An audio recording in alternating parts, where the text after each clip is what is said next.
shining. Got to know what's going on around you. Wake up, it's the time to motivate your mind. Come with me, let's make this moment brighter. Wake up with the Bahamas at sunrise. Come on and wake up with the Bahamas at sunrise. Wake up with the Bahamas at sunrise. Wake up with the Bahamas at sunrise. Hey.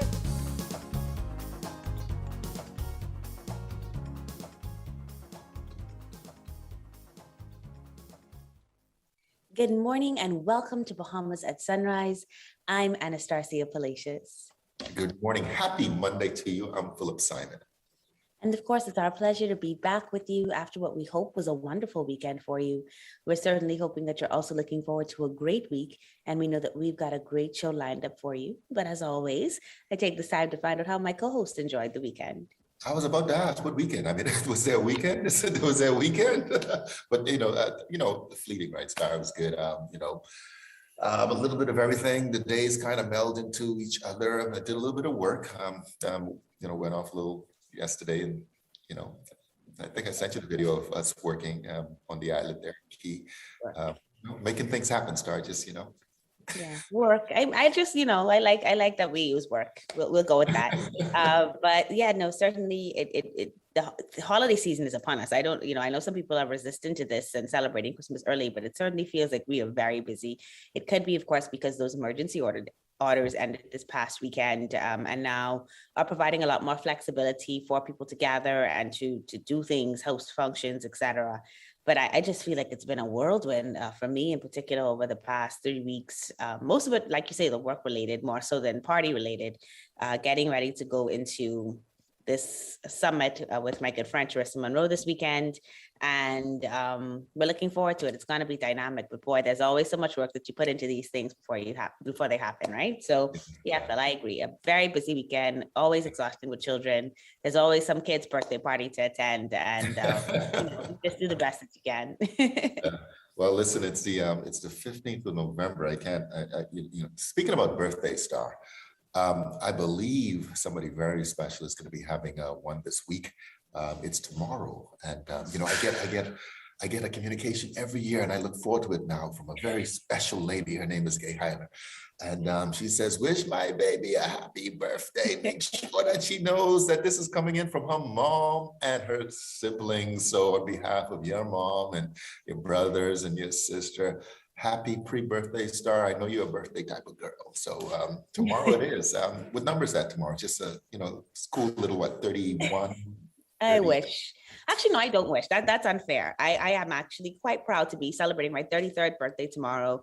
It is an absolute blessing, I think, to see 33 years. And thank you so much, Mommy, for always harassing Phil. And I always know something's up. You would think she has your number saved by now, but every year, like a few days before my birthday, she says, "What's Phil's number?" I thought she had it saved. I thought she had me like on speed, or I think she did. In truth, she got a new phone recently, so that could be why. But yes, thank you so much, Mommy. I really appreciate that. I appreciate her. And I think, Phil, for me this year is just an absolute year of gratitude. Just incredibly grateful to God for every blessing, having a supportive community like the one that I do with her at the head, and just being incredibly blessed by it all. Great people like you and our producer and this team. And so, yes, I look forward to celebrating 33 years tomorrow and seeing where the good Lord will take me. So thank you for that. You're very welcome. And everybody else that's going to be celebrating today, tomorrow, this week, we want to wish them all a happy birthday from the crew here at Bahamas at Sunrise. But listen, we've got another great show lined up. We'll talk to new author Sandena, Neely, Sandy. I don't say Sandena very often. I call her Sandy. Neely, about her new book. This is Fierce 40. Looking forward to that conversation. And today, Dr. Jan Martin joins us once again to continue the conversation with Doctors Hospital for Diabetes Awareness Month. We're also going to talk to Olympian Pauline Davis and the 2021 Hall of Fame inductee Oral Hudson about their accomplishments in sports. And we'll discuss the current challenges of global shipping due to the pandemic in our Economic Pulse segment. Looking forward to that conversation. That certainly has a lot of people on edge. But before we go to weather, Bahamas at Sunrise would really like to express our condolences to the family of Father Eddie Boleg, who, of course, is the former rector of Holy Trinity Parish, who passed away last week. And of course, you might know that the owner and executive producer of our show, Joan Aubrey, attends Holy Trinity, and this man and she, they would have had a very special relationship. And to all those persons who grew up in Holy Trinity, certainly he was a beacon of light for them. He was ordained as a deacon in 1969 and a priest in 1970 in the Anglican Diocese. He presided over Holy Trinity Parish for almost 40 years, creating a ministry diverse parish, introducing renewal and many other programs. He made a phenomenal contribution to the diocese at the central administration level and at the parish level. And so here is a clip from a Moments of Inspiration segment that he did on our show several years ago. At the dawn of another day, with new opportunities, new leaders, new government, we look to the Word of God for guidance and counsel as to where we should go. I will instruct you and teach you the way you should go. I will counsel you with my eyes upon you. Words from Psalm 32, verse 8. Does God really guide and direct the lives of his children? It is possible to believe that the great creator and sustainer of the universe takes a personal interest in the affairs of each one of his people on this microscopic earth. And if so, how does he go about the task of showing us his plans and purposes for our lives? These are the questions with which we shall come to grips in this series of meditations. A sense of mission.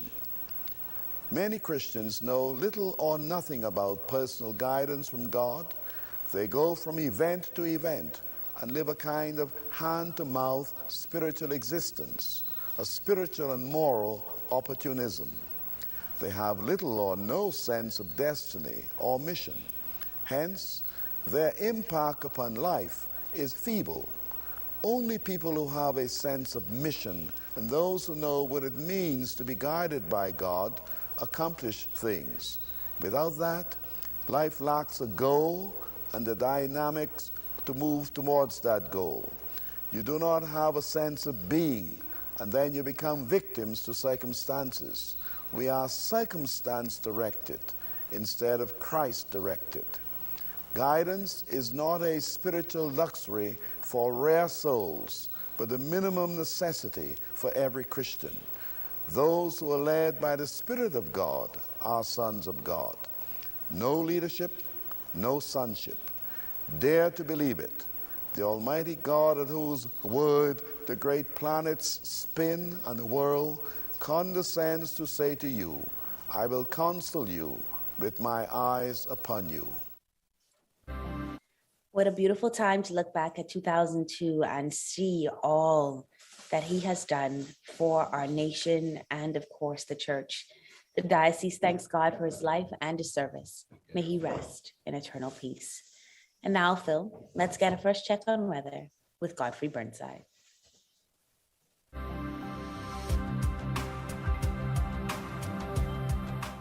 Weather at Sunrise, brought to you by Bahamas First. What's first for you comes first for us.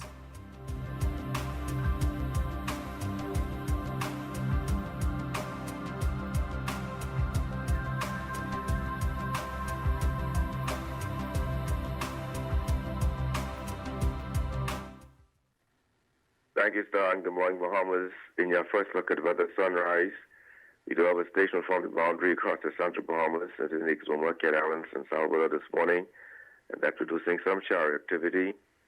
But we have a high pressure that would build behind that, and that will generate some breezing conditions through the remainder of the week across the islands. Today, though, a mix of sun and clouds on the mild side, with a few showers, a possible isolated thunderstorm over the northwest Bahamas, variable cloudiness with a few showers, a couple of showers and possible thunderstorms over the central islands in the vicinity of frontal boundary, high temperature 83 degrees Fahrenheit. Tonight, we're looking at partly cloudy on the cool side with a few showers for the central and southeastern islands. Your low going down to 72 degrees Fahrenheit. And some region highs and lows across the Caribbean, Barbados, 87 and 78. In Jamaica, 88 and 74. In Trinidad, 89 and 78. And the Turks and Caicos Islands, 83 and 71. Across North America, Atlanta, 52 and 38. In Raleigh, 53 and 38. In Miami, 75 and 61. Dallas, Texas, 70 and 47. And Toronto, Canada, 43 and 34. As you go the week, a mix of sun and clouds through Wednesday with a few showers. We elevate those rain chances come Thursday through the weekend with mostly cloudy skies, scattered showers, possible thunderstorms. Temperature daytime in the low to mid 80s at daytime and the upper 60s at nighttime. That puts her up on your first look at weather at sunrise. I'm Dr. Burnside. Back to you, Star.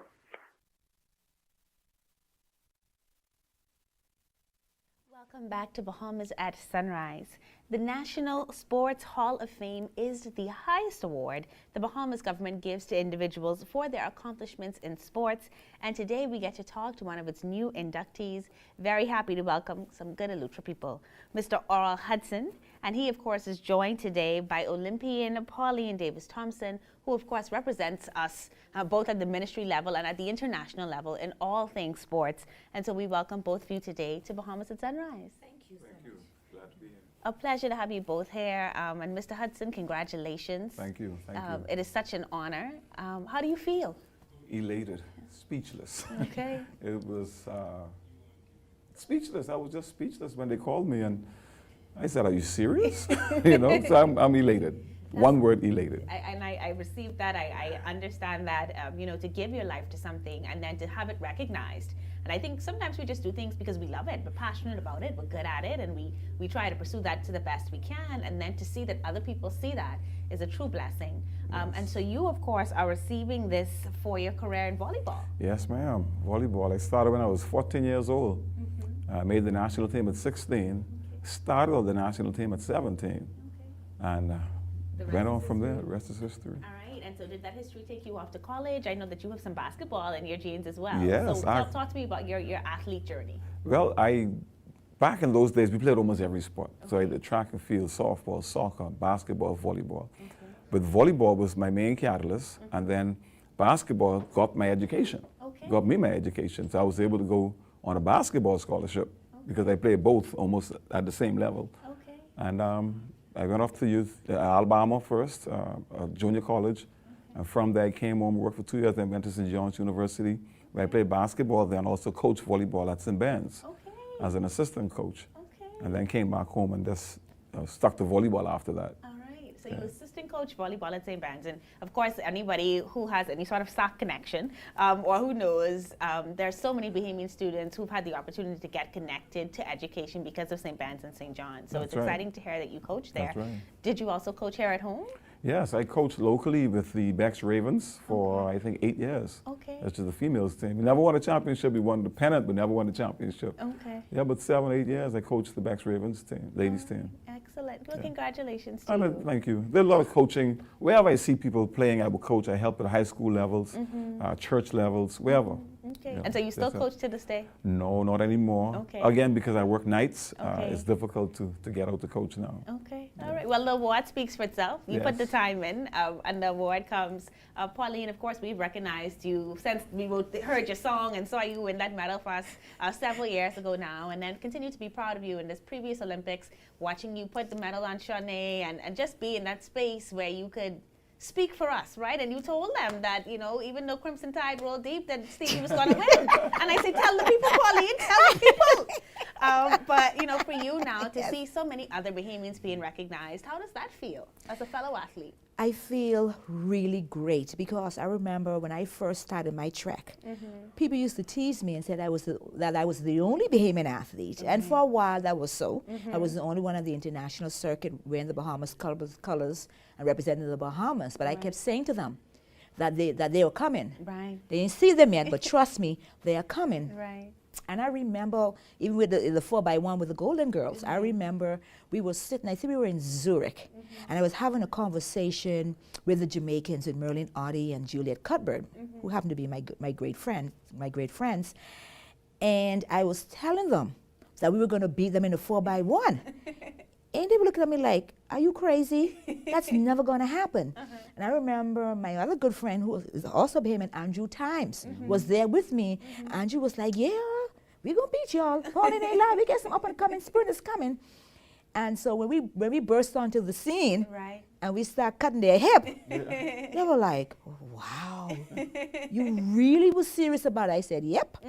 And so it just always gave me great pleasure to represent our color. Right. My favorite color of all colors is black, gold, and aquamarine. I received I that. see myself as a yeah. Bahamian first. Right. My passport says the Commonwealth of the Bahamas, and I take that very seriously. Yes, ma'am. And I know this young man way before any of this. That's right. I'm so proud of him.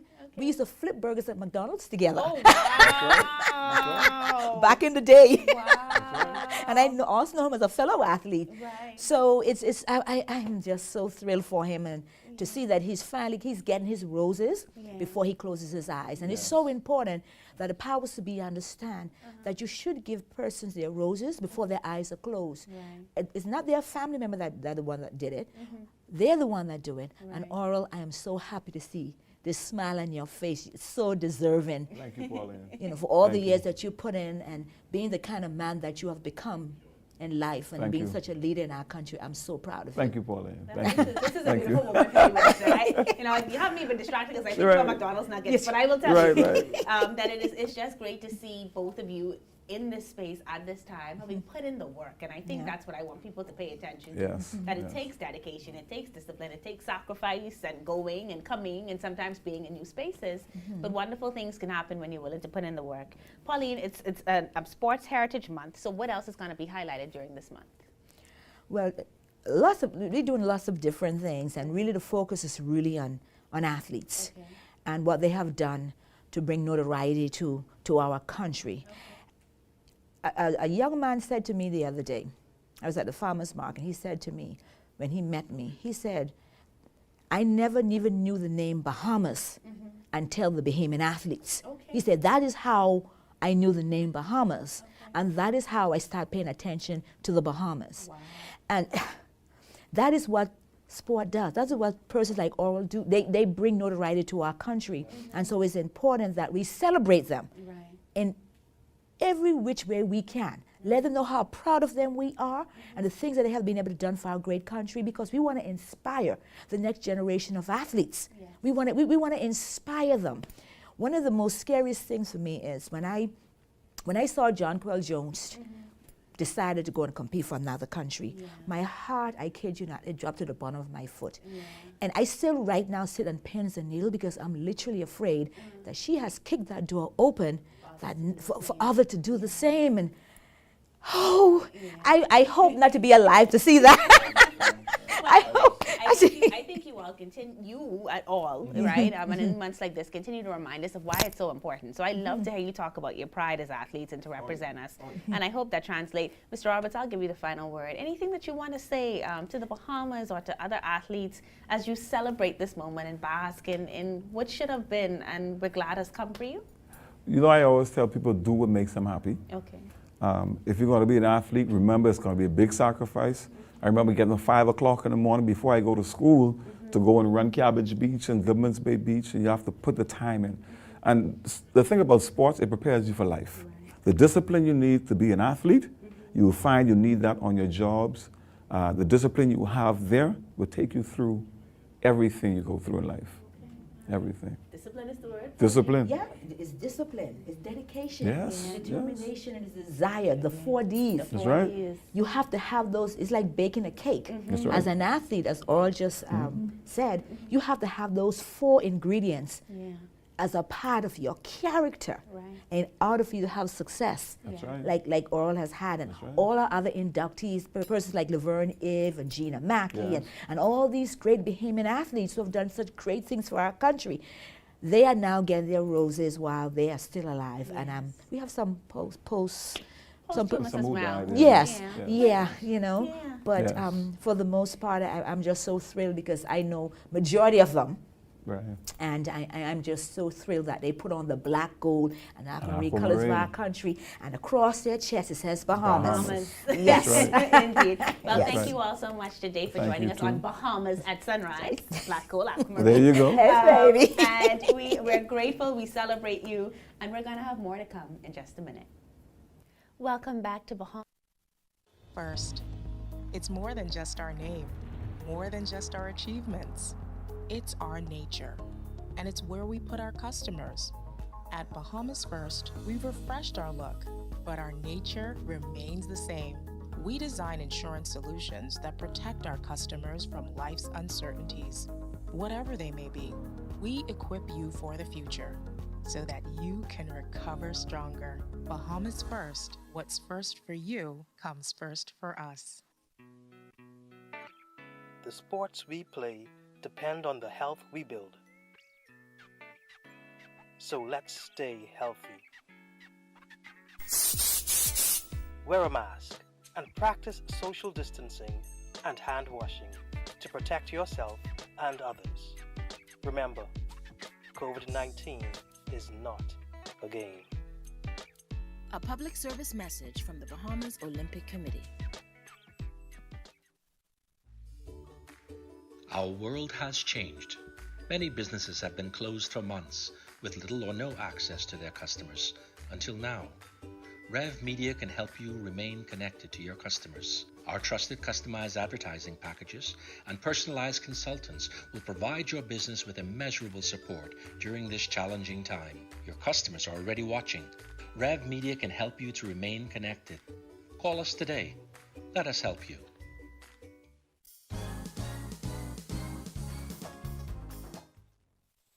Welcome back to Bahamas at Sunrise. I am really looking forward to this next segment. It's with a very talented and special young lady. She's no stranger to us here at Bahamas at Sunrise. Please welcome back to the show, Sandena Neely. Oh, my goodness, Sandy, welcome back to Bahamas at Sunrise. Thank you so much for having me. It's always good to be back. I only wish we were in studio. Well, I tell you what, man, you know, those who are familiar with you, they would know you from the Ministry of Youth and then, of course, a couple of other hats that you wear. But now you have turned author and put it onto your resume. Listen, you've turned your private prayer journal into a 40-day prayer movement. And the book is entitled, This is Fierce 40. Yes. So like you said, it was a private prayer journey that I was on for several years. And in the year that was 2020, we know what an exciting year that was. At the end of 2020, you know, the Holy Spirit simply said to me that I was to make the journey public. And so we just started a 40-day prayer journey on Facebook, and it turned into a book, and the movement has just evolved all on its own. Wow. And you know, you keep on saying we. And, you know, that makes me wonder, because it's you're never really truly alone, right? You know, so the idea behind the book was just a reflection of a journey that happened in a place we've never been before as a people, as a community, as a world, as a country. But what does it mean to when you say fierce? I mean, you know, I understand the 40, but what is the fierce behind it? So to be fierce is to be so intense and so passionate. And so what I wanted to do with this journal is to bring that out of people, because everybody, you know, they look at me and they say, you're always so positive and you're always so passionate and always so full of life. And I say, you can be too. And so we just need to extrapolate and unlock all of those things that are wrapped up on the inside of us. And definitely, if you read a copy of Fierce 40, you'll have no choice but to be fierce. Yeah. Well, so give us a little snippet of what we can expect if somebody was to get this book today. And listen, I can tell people, I don't think I've ever seen you in a really down moment or a dull moment. And I know that there's got to be challenges out there, but you seem to kind of, I don't know, each day, each morning is a new mercy. And that's the approach that you take to life and living.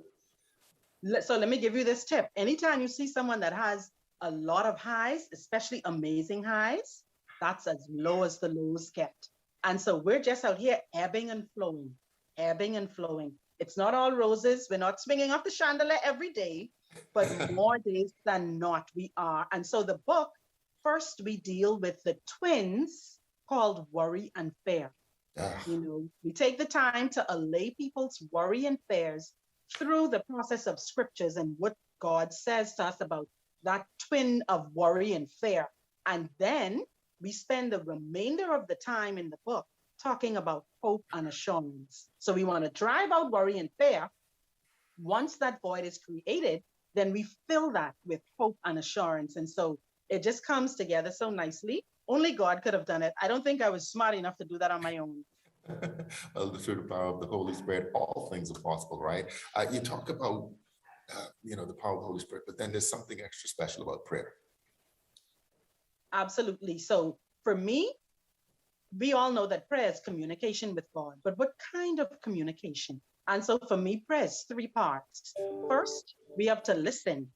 Secondly, once we've listened and we hear what to pray for or what to pray about, what words to use, then we begin to talk. And then we shouldn't just get up and leave. You listen again. So it's listening to God, talking to God, and then listening again for the instructions or what he would have us to do. And so I walk us through that when we go into the book. There are instructions on how we are to commence our Affairs 40 journey and what to expect from the journey. And you talk about the journey. So at the end of this, what is it that you're hoping that people would get? Once they've completed the book and they're prepping for the next one that's probably going to be coming out again soon. But yes. What's the expectation once you've gone through the journey with you with Affairs 40? Yes, so there are two more books coming out next year, one that's designed specifically for women and one that's designed specifically for children. And so what you get when you're done with this original Affairs 40 book is you develop a deeper relationship and connection between prayer and scriptures. And so a lot of people, they pray their own things, their own words, but this, we only pray scripture, like literally. We pray God's word back to him, which is what he wants, which is what he's taught us. And so I'm just zeroing in on that. And so we pray our way through the scriptures. I say that every single week that we meet. Yeah. So it's funny, you get these notes on screen sometimes when you're doing these live shows, and our director in studio says, "What about the man? What about the man? When are you going to be doing something special for the man?" That's definitely coming. And happy International Men's Day to all the men. I know International Men's Day is coming up November 19th. So yes, do look out for a book for Affairs 40 for men. And this book here, this same book, this is a great holiday gift for men, women, children. Everyone can access this very same book. But, I could never forget the men. Yeah. And so there's going to be a very special book that's coming out for you all with guest presenters in the book. Who knows? There may be a segment from Philip Simon. Who knows? Sandy, listen, man, I always feel, your passion whenever we have a conversation, whenever we're in our meetings and we're doing work. And now I understand even better where this power, where this connection comes from. Congratulations so much on this is Affairs 40. Looking forward to getting a copy, just signed, especially for me. But where can people get the book? Thank you so much. So persons can pick up a copy of you can order a copy of the book on Amazon. You just type in Sandena, Neely or Affairs 40 and it's available there. And later in the month, it's going to be restocked in all of our bookstores locally here in New Providence, at Logos Bookstore, at Chapter 1 Bookstore at UB, at the Bible Bookstore, and as well as a special location in Grand Bahama. It's a very, very good holiday gift, and persons are going to see how impactful the book is going to be in preparing them for 2022. Love it. And I love that cover on the book as well. The lioness. Listen, there you go. Sandena Neely. Thank you so much for being here once again, Bahamas and Sunrise. Congratulations with everything that you're doing. Looking forward to getting my copy as well. All right, you're watching Bahamas at Sunrise. We'll be right back. Imagine what it would be like if there wasn't a referee. That's why we have a referee, to make sure that we all play fair. As an independent regulator, IRCA has been working with consumers and service providers since 2009 to ensure that the regulated sectors are well managed and that everyone's interests are fairly represented. That way, we all get to play on an even playing field. IRCA, improving lives through effective utilities regulation. Hi, I'm Dr. Wanda Rogers. Hi, I'm Dr. Munish Sharma. Hi, I'm Dr. Valencia Johnson, Director of Ambulatory Services at Doctors Hospital. I'm the Director of Imaging at Doctors Hospital. I'm a pediatrician here at Doctors Hospital. I am vaccinated against COVID-19. I'm fully vaccinated against COVID-19. I am fully vaccinated against COVID. Are you? Are you? Are you?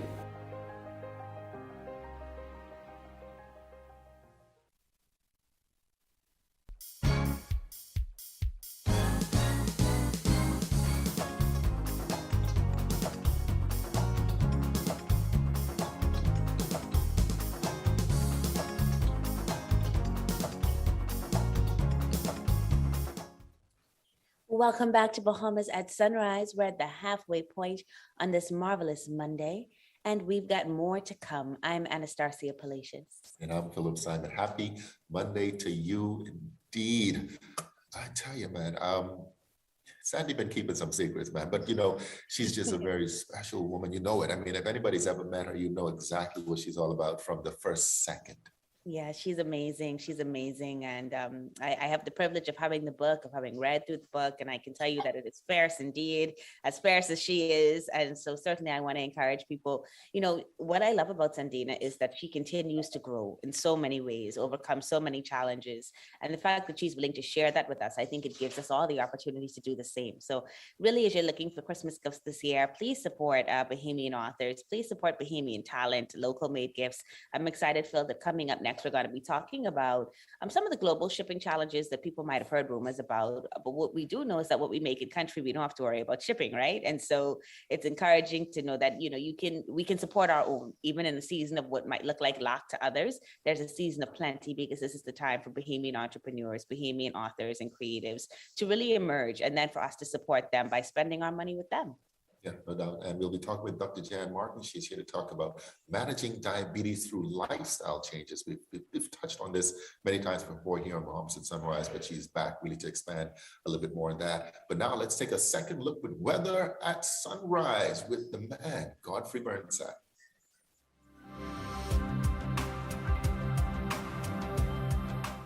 Weather at Sunrise, brought to you by Bahamas First. What's first for you comes first for us.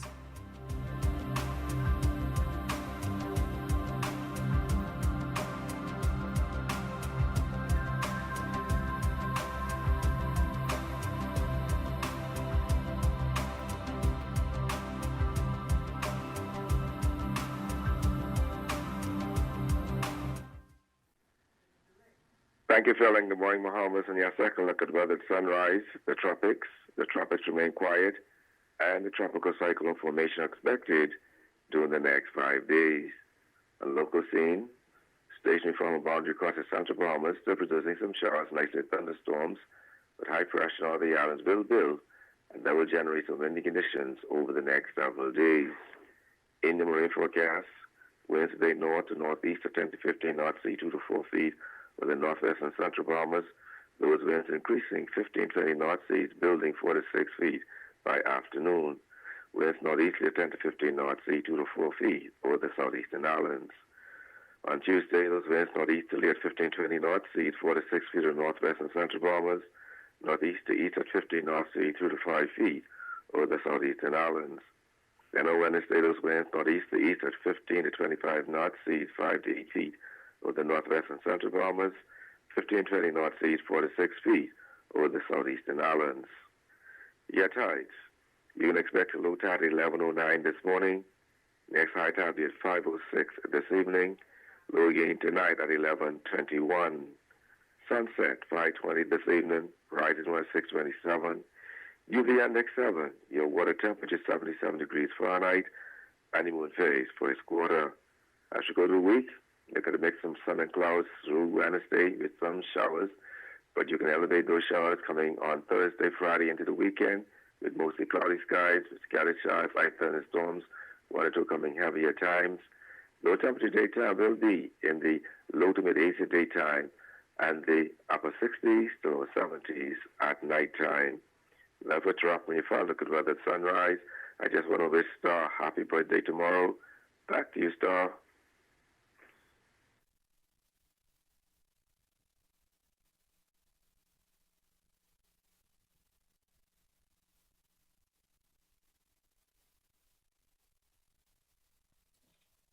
Thank you so much, Godfrey. Well, as we all know, in 2020, coronavirus shutdowns wreaked havoc on the global supply chain. And now we're hearing about bottlenecks due to increased demand.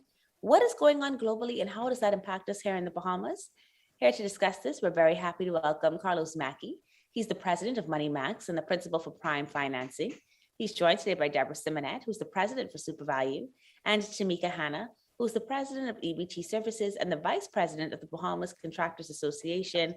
All of them have been with us on Bahamas at Sunrise before, so they're like family now. And so we welcome them all back, ladies and gentlemen. Good morning and welcome to Bahamas at Sunrise. Good morning. Now, I want to get started right away by kind of figuring out the details of this thing, right? Because people are talking about this global supply chain and the supply chain crisis. Let's get some clarity on this. And I'm going to start with you, Karlos. What is the supply chain and is there a crisis? So the supply chain really talks about the logistics. When you talk about shipping, in particular, marine shipping,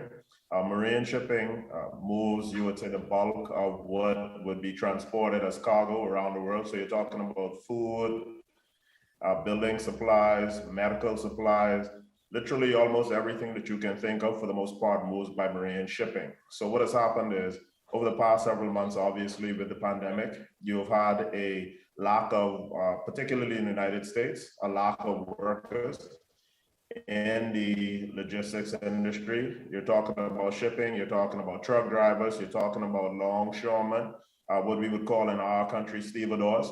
So you now have at some ports in the United States, primarily on the West Coast, but also now on the East Coast and places like Savannah and in Mobile, Alabama, large amounts of ships that are literally just idling off the coast. And you also have with that, therefore, a lack of containers that are available for shipping.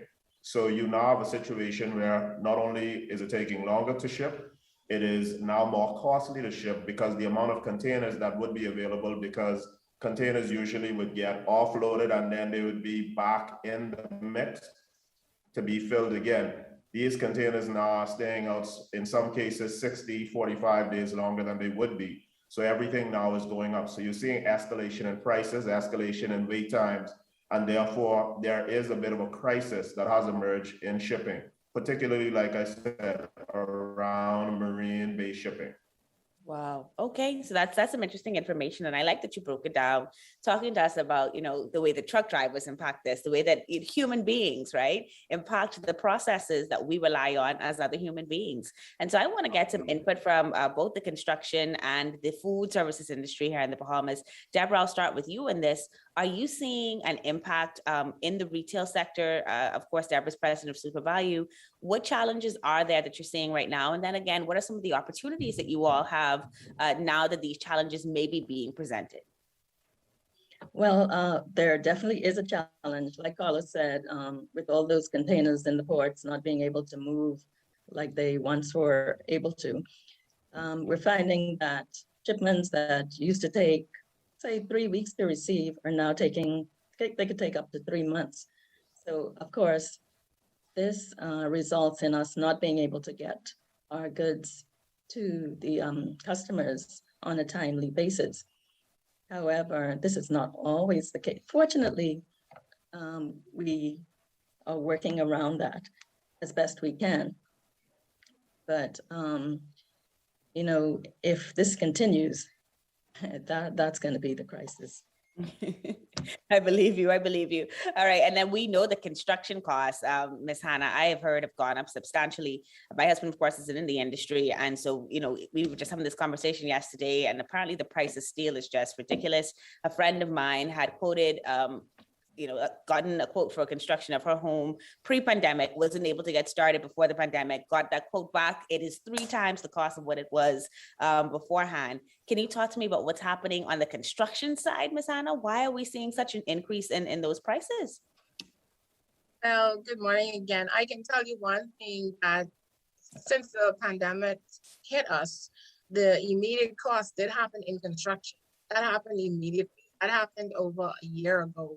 And we felt it immediately with wood.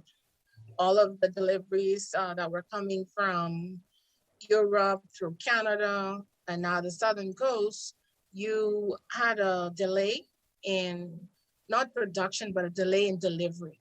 And their costs, the first cost went up immediately. So of course that hit us here in the Bahamas. And I think the customers that are actually surviving COVID thus far are those ones of us that have open-ended credit in the United States, in Europe. The larger companies that actually drive the choo-choo train of the whole entire commercial industry, the side of our region.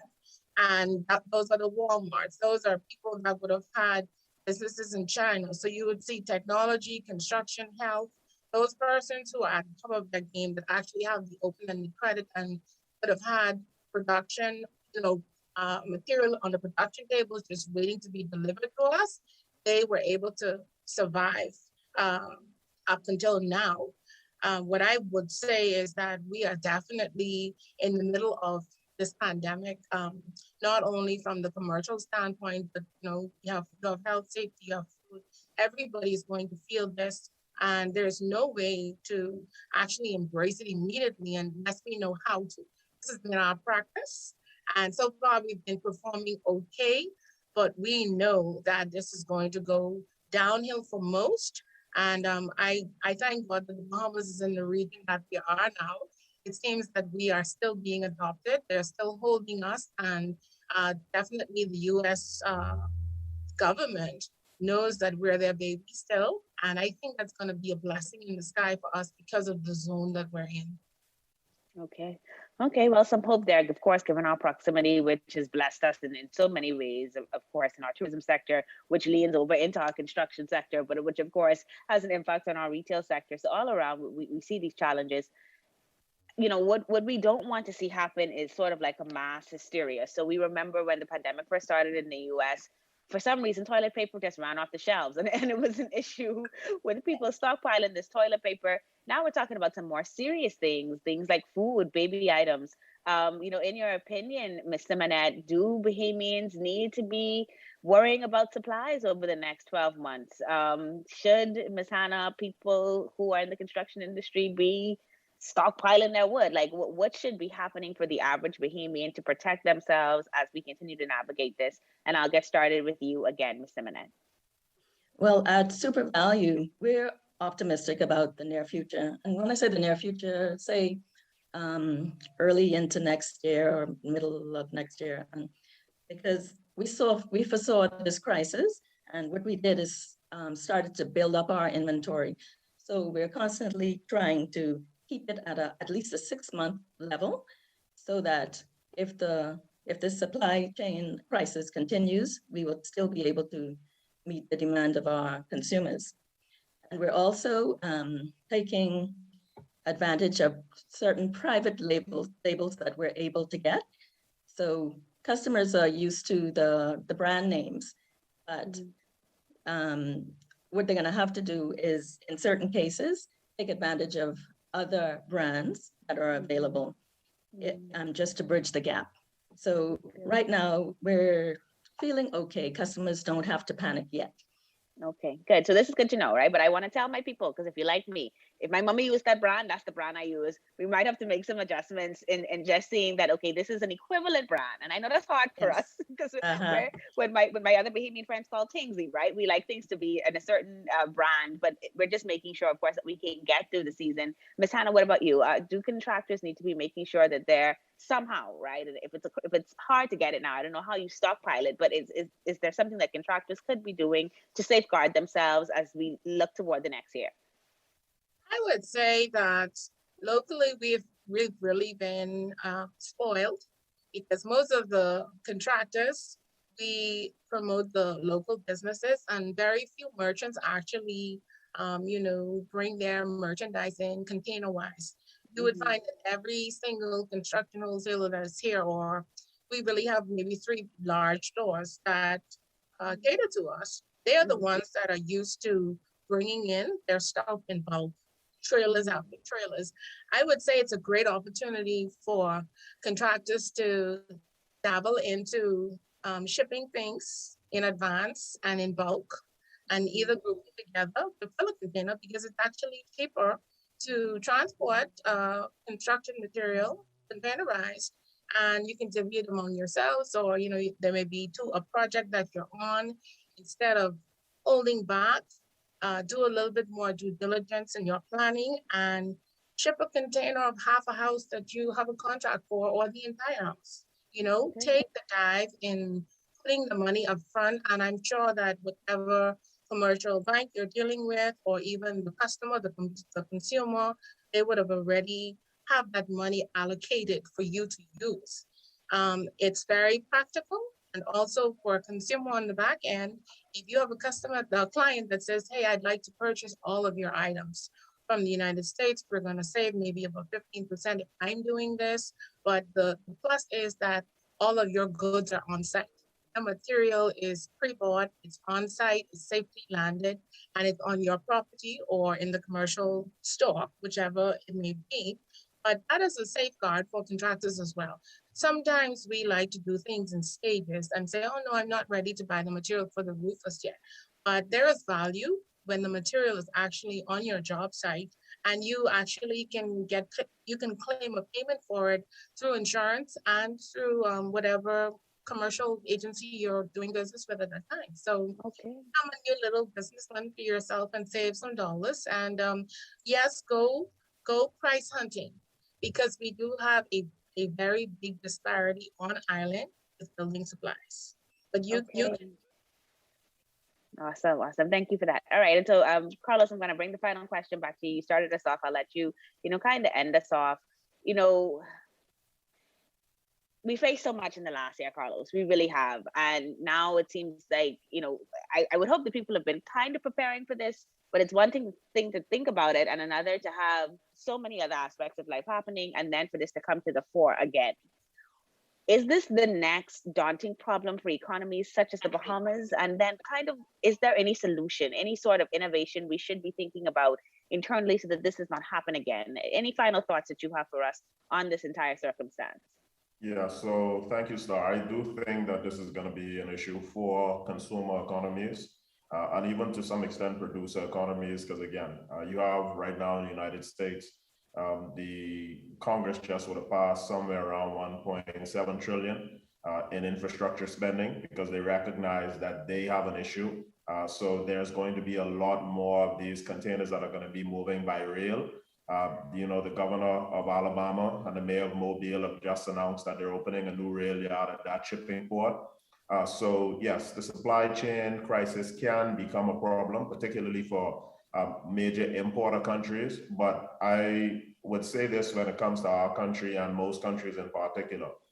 National problems are really, in a lot of respects, a conglomeration of individual problems. So I do think that we are seeing now in our country a situation where a lot of us have not planned on a personal level. We don't have a good personal finance and budgets in the place where we need to have them. And I do think that, to me, this is an opportunity for persons to adjust their lifestyle, adjust their spending, because if you don't plan for a rainy day, and based on the forecast, I think that we're going to continue to have a bit of bad weather. I think it's going to be problematic because then you end up with a situation where the national budget has to be a backstop for folk in the way that it was during the height of the pandemic with NIB having to essentially be the backstop for so many different persons' income and livelihood. So I do think this is an opportunity now as our economy begins to rebound for us as individuals to take a better stock of our personal finance, do a bit more budgeting, and have a reserve fund, right? You need to have a reserve fund. I think for businesses, they're going to need to have the same thing. As Ms. Hanna would have talked about, contractors now have to think differently. As Ms. Symonette talked about, retailers have to think differently. She's doing great in her business with 6 months ahead of time. So I think that's the kind of planning that we have to have as individuals and businesses, where we say, you know what could I do in the short to medium term to bolster myself? Because that only helps the economy. As far as what we can do at a public policy level, obviously, we're going to have to look a lot more at agricultural production, and not just agricultural production, but processing, right? Food processing. How do we get to a place where Miss Symonette can actually now substitute some of the international brands for Bahamian brand foodstuffs? We've talked about agricultural production, but we don't think about the agricultural supply chain. We can build supply chains. It won't happen overnight, but this is an opportunity and really should be a catalyst if we've never thought we've had one before to do that kind of thing. Similarly, we've talked about the lumber industry in places like Abaco and Grand Bahama.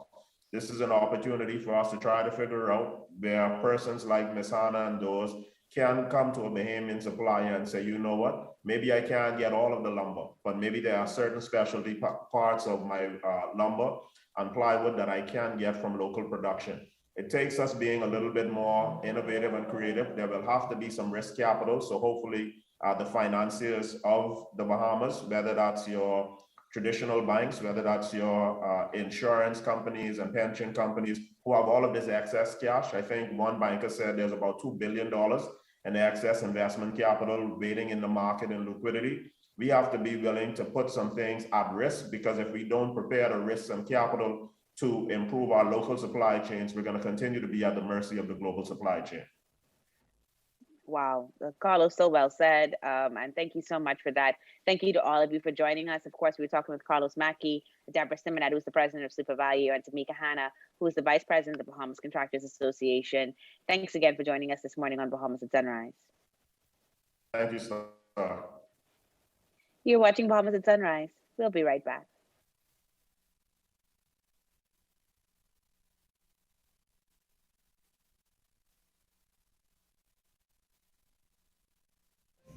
Doctors Hospital is pleased to announce our Ambulatory Surgical Center, located at Centerville Medical Center, number 68 Collins Avenue. This state-of-the-art facility offers outpatient same-day surgical services. Our team of skilled and attentive nurses, technicians, and administrative staff are ready to serve you and provide the highest quality care while offering competitive pricing in outpatient surgeries. Patient benefits include online pre-registration, pre-surgical screening, and anesthesia evaluation and clearance, all in a safe, COVID-free environment. We're open Monday to Saturday from 7 a.m. to 7 p.m. If you have questions, feel free to contact us by phone at 302-3260 or by email at surgerycenter@doctorshosp.com. Doctors Hospital, trusted and best care now. Isn't your health worth it? One thing, two things, little thing, all things, things that are small, things that are grand, things that fit just right, and in the palm of your hand. Fox Hill Nursery, a large selection of garden supplies. If you can see it in your mind, you can find it at Fox Hill Nursery.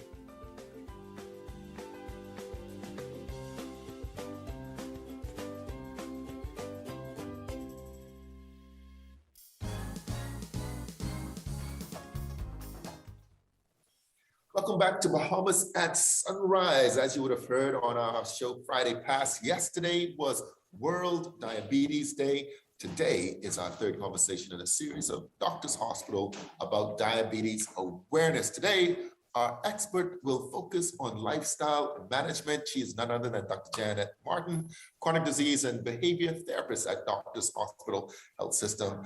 Dr. Jan, welcome back to the show. Thank you. Thank you, Phil.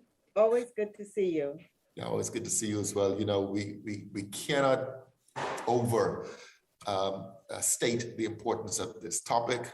You know, we talk about it all the time. Of course, World Diabetes Day was yesterday.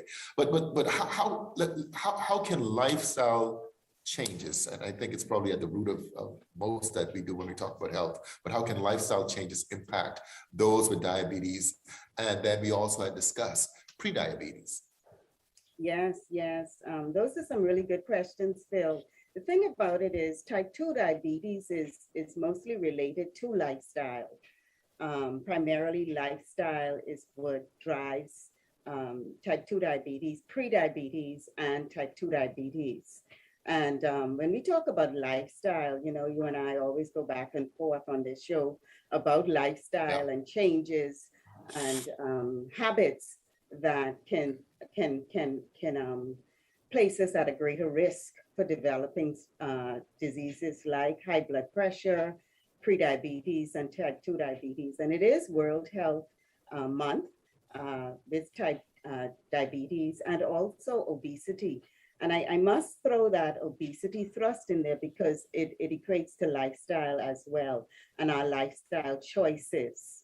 And so what we eat, what we choose to eat, how much of what we eat, how we prepare the food, and then the portions, all of that, and contributes to us either being diagnosed with prediabetes or type 2 diabetes. In addition to that, whether we are active on a regular basis or inactive, all of those activities determine whether we're diagnosed with prediabetes and type 2 diabetes, Bill.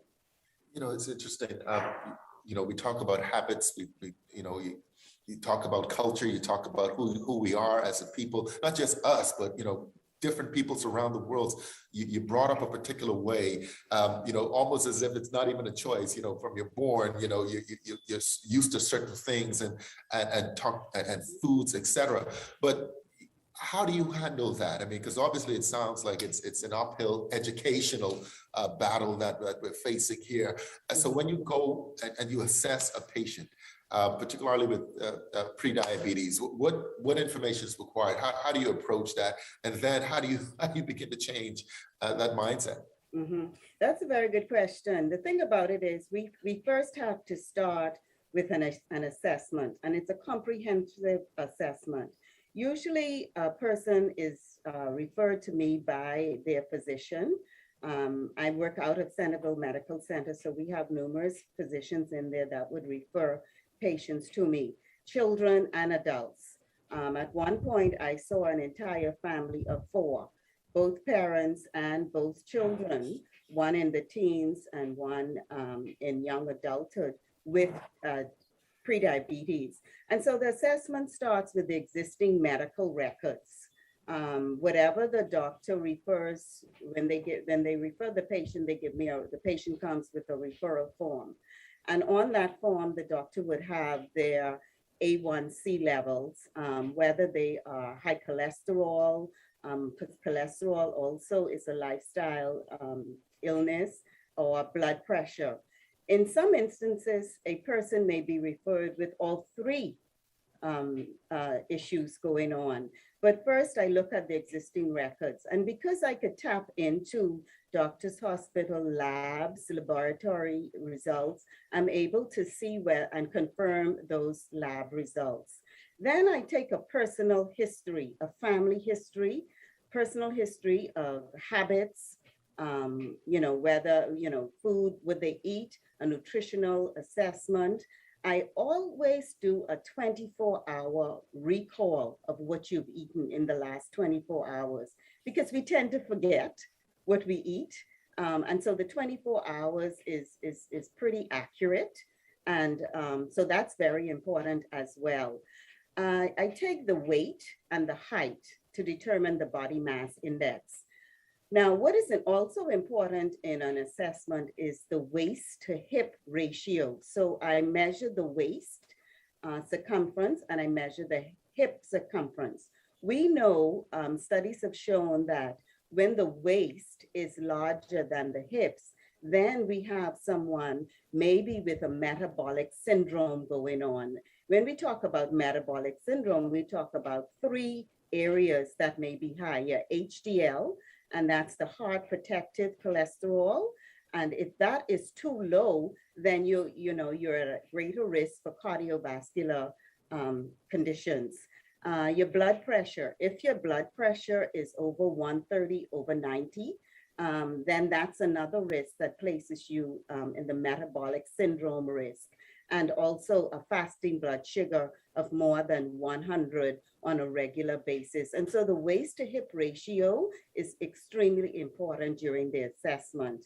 And then I go into physical activity. How often do you work out? Do you go walking? And how often do you move your body? Because it's extremely important to move our bodies on a regular basis. I also look at, you talked about culture. we have to look at how culture determines what habits we perform on a regular basis. And culture really determines our food habits and our lack of activity. Although now, since COVID, and COVID has really increased the risk of persons who have comorbidities like type 2 diabetes or high blood pressure, I see more people out walking, and I see more people out walking with their children, which is very good. And so I look at that, I look at the psychosocial issues that the person may be faced with, because, you know, a lot of times we in the healthcare field, we may say to a person, you need to go to a gym, or you need to eat more fruits and vegetables. But this person may not be financially stable to buy the fresh fruits and vegetables. And so, and we have to look at all of that. I also look at support systems. Support systems are extremely important when we're looking at changing behaviors. And of course, the last thing I look at is their history of substance abuse. Now, whether that's alcohol, street drugs, tobacco smoking, that is extremely important as well, because that impacts our lifestyle and illnesses. I tell you that's a mouthful. We're running out of time, but there's just so much more I wanted to cover with this topic. Maybe I could combine a couple of those questions. You talked about a little bit about food. I talked a little bit about exercise and walking. Is there a particular combination? You know, if you don't have the food or the fruits and the monies for the, what would you say should be a part of somebody's daily routine relative to food, diet, exercise? Okay, so when we're looking at, I know we're running out of time, but I just like to encourage persons to, well, first I want to just share one story, okay? It's a success story. An 11-year-old was referred to me earlier this year around May, June.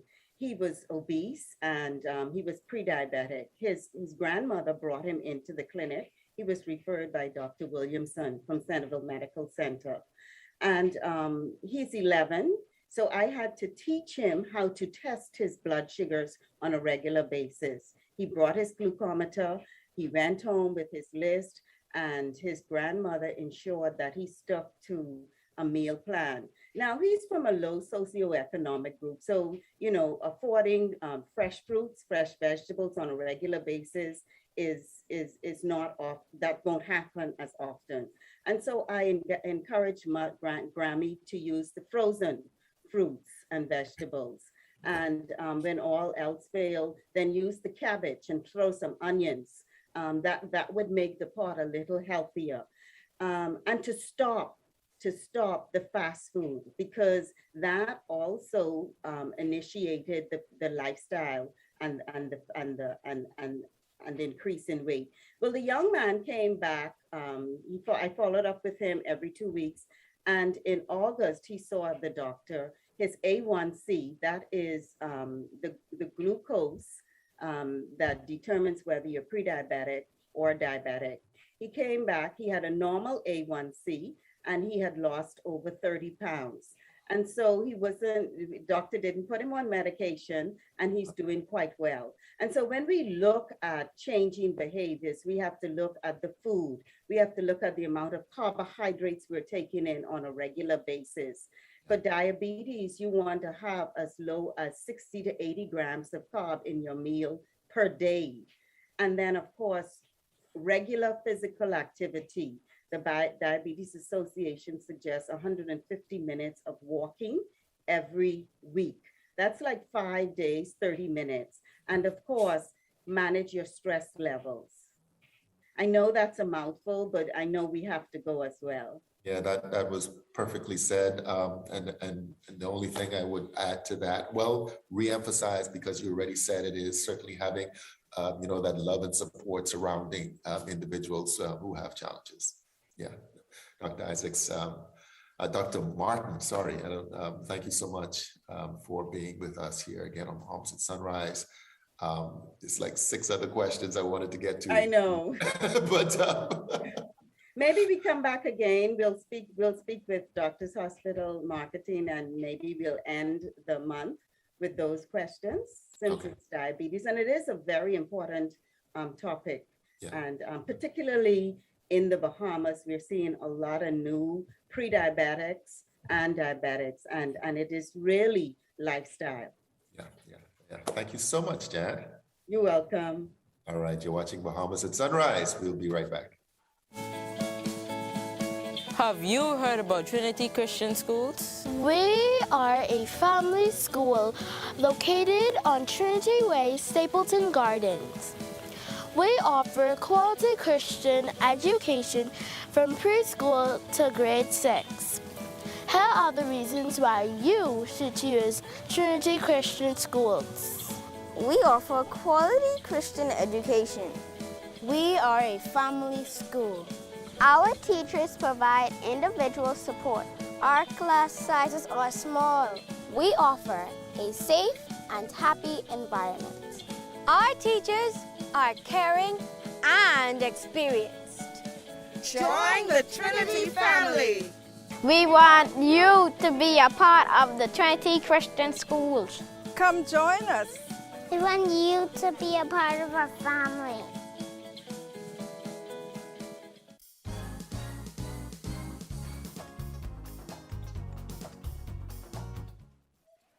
Well, folks, that's going to do it for us. Thank you so much for tuning into today's episode of Bahamas at Sunrise. It's been an absolute pleasure bringing the show to you. Always a pleasure. Listen, you guys have a wonderful week and happy birthday to you. Thank you so much for that, Phil. Thank you so much. I shall enjoy. Make it a great week. There's one thing I know, you will do that. I shall. All right, see you guys soon. Bye.